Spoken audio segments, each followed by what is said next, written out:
As a new mum, I have had my fair share of moments when the baby is screaming. Not just crying, not just whinging, but screaming from the top of his lungs. And this is the very topic I want to discuss because shaken baby syndrome was brought up in conversation recently, which is an incredibly sad outcome. So just to clarify, shaken baby syndrome is where the baby dies as a result of being violently shaken by someone. And although I can't see any justification in doing that to a baby, I'm trying to identify situations that might set someone on the path that could lead to them doing that.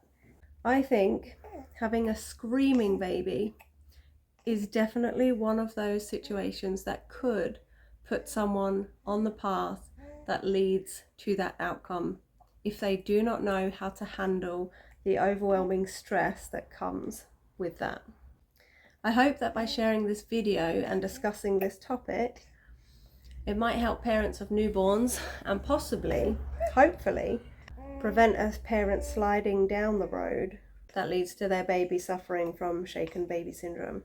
First things first, a baby screaming isn't usually an indicator that you are a bad parent. Babies can't speak and therefore they will scream to let you know their need is important to them. Examples of when my baby has screamed so much I thought he would stop breathing: changing his nappy or diaper, wiping down there with a wet wipe constantly gave him a big shock and he would scream initially. Another one, having to wait for his milk to be cool enough to give it to him. He will sometimes scream because he thinks we're starving him. The 5-minute wait for the bottle to cool down can feel like 30 minutes of hell. There are other times and reasons for his screams.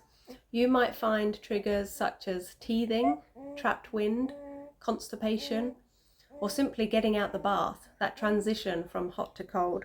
Not one of those screaming moments that I've experienced means that I'm a bad mum. Not one of those screaming moments means I failed or I'm not good enough. When you know why they are screaming and you're doing everything you need to, that's when you need to take a deep breath. Don't take it personally. He's not screaming at you. He's screaming at the situation. Just cuddle him and talk softly in his ear so that he doesn't have to go through this alone. Consider this. If your best friend came to you screaming in pain, she had taken her painkillers, there was nothing more that you or she could do, would you sit there and shout for her to stop crying? Would you get mad at her for crying so loudly?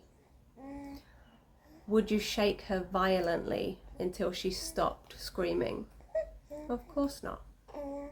You would instinctively go up to her and cuddle her and talk softly in her ear and let her know that she's not alone. Do the same with your baby. Having this mindset has really helped me to stay very calm during moments when he has been screaming his head off.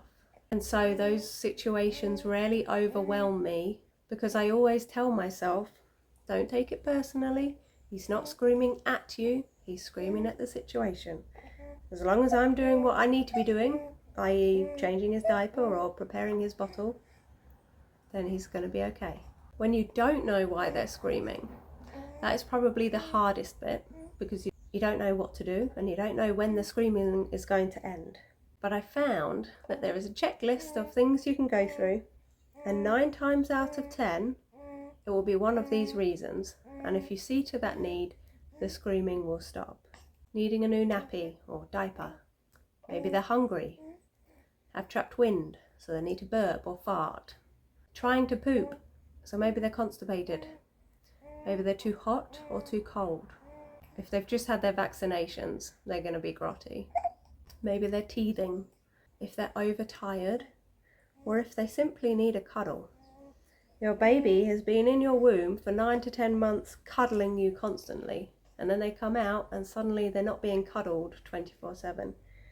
If you go through this list during a screaming match, you are likely to find the reason for their screams.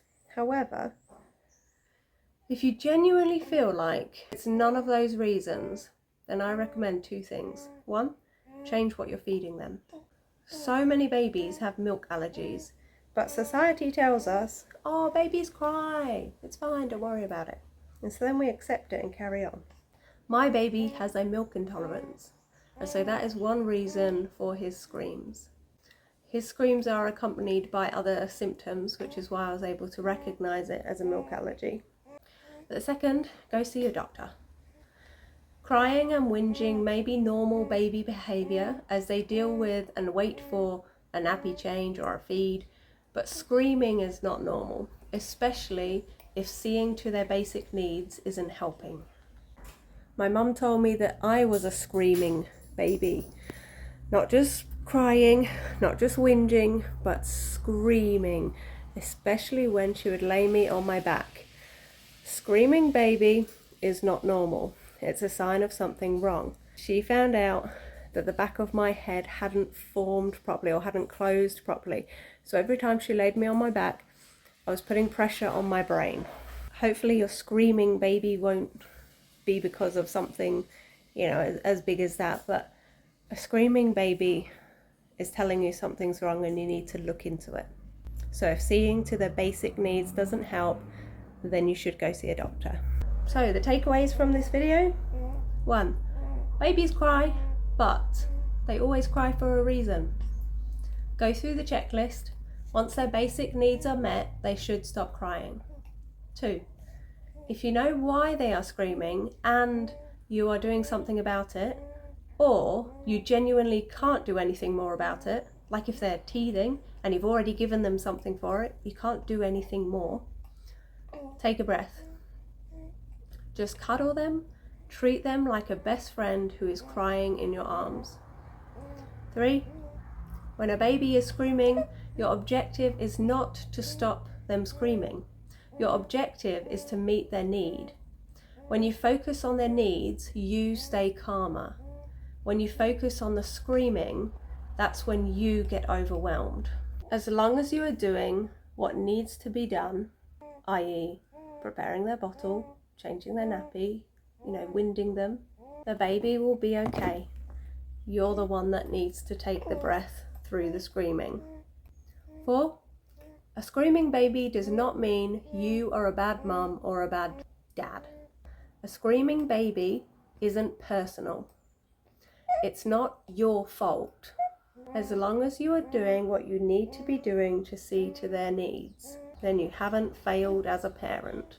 And 5, if your baby is screaming and seeing to their basic needs doesn't help, consider changing their formula to a dairy-free formula or go and see your doctor, because a screaming baby is not normal, especially when their basic needs are being met. In order to help other parents of newborns, please write a comment on this video with how you have dealt with and coped with a screaming baby. And if you think this video is helpful, please share it with other parents of newborn babies, because dealing with a screaming baby is overwhelming. And if we can help even just a few parents to stay calmer during the moments when their babies are screaming, then maybe we can help to prevent a baby from suffering from the shaken baby syndrome. And that's the end.